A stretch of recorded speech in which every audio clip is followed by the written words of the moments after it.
suis Fatih Davin, je suis professeure des universités à l'Université d'Aix-Marseille.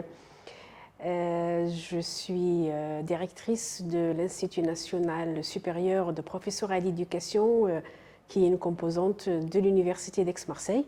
Et là, je suis donc au titre de référente scientifique pour le programme Apprendre à UF.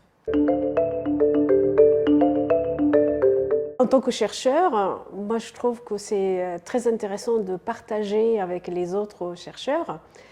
Et quand il y a eu le premier appel Apprendre, j'ai fait donc une réponse au nom de mon laboratoire, ADEF, et j'ai réuni une équipe de chercheurs autour de moi.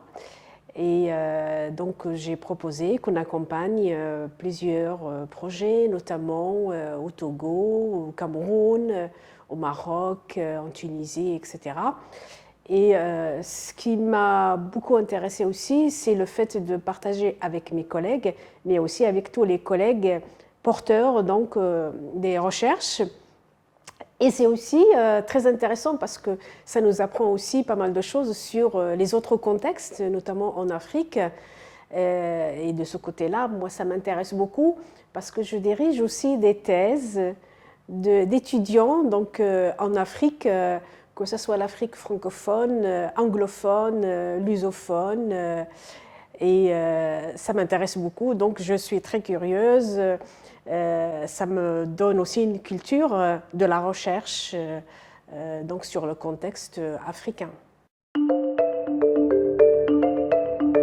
Partager avec les différentes catégories du programme Apprendre, c'est quelque chose de très intéressant. Ce sont des choses qu'on ne voit pas parfois quand on suit la recherche, mais là, en écoutant les tables rondes, les interventions, tout ça, on comprend pas mal de choses.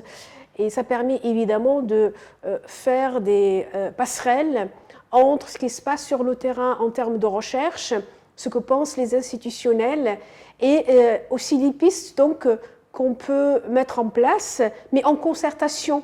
Et ça, c'est vraiment très intéressant. Et on a vu les réactions pendant ces 3 jours des uns et des autres. Et je pense que c'est comme ça qu'on peut avancer.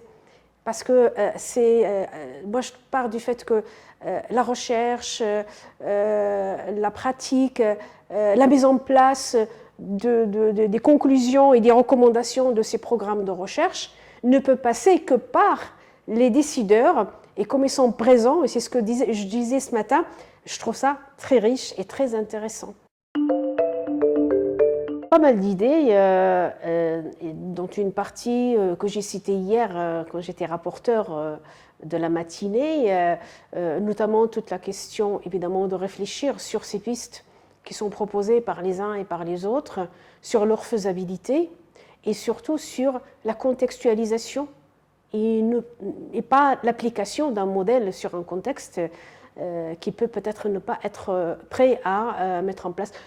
Comme l'exemple, par exemple, plusieurs fois on a parlé de l'APC, on a parlé aussi des pistes, par exemple, pour dire oui, la question de l'inclusion, mais tout ça, je pense, le curriculum aussi, mais ce sont des choses qui méritent une réflexion, qui méritent une définition et qui méritent aussi le fait qu'on traite en quelque sorte les réponses à des contextes, mais de façon vraiment différenciée. Et ça, c'est quelque chose de très important. Ce n'est pas parce qu'on entend chez les autres des recommandations qui sont applicables dans un autre contexte. Et je pense que cette différenciation de l'application de ces pistes, justement, ou de ces recommandations, c'est très riche.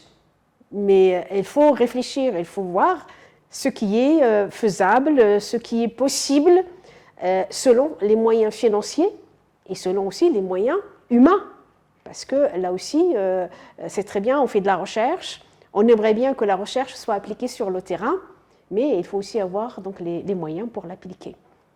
Et il faut que les décideurs soient aussi partants, justement, et c'est ce qu'on essaie de faire, je pense, pendant ces 3 jours, puisqu'il y a quand même, et ça fait vraiment plaisir, la présence de plusieurs institutionnels dans ces tables rondes et dans les interventions, dans les questions aussi qui ont été posées dans la salle.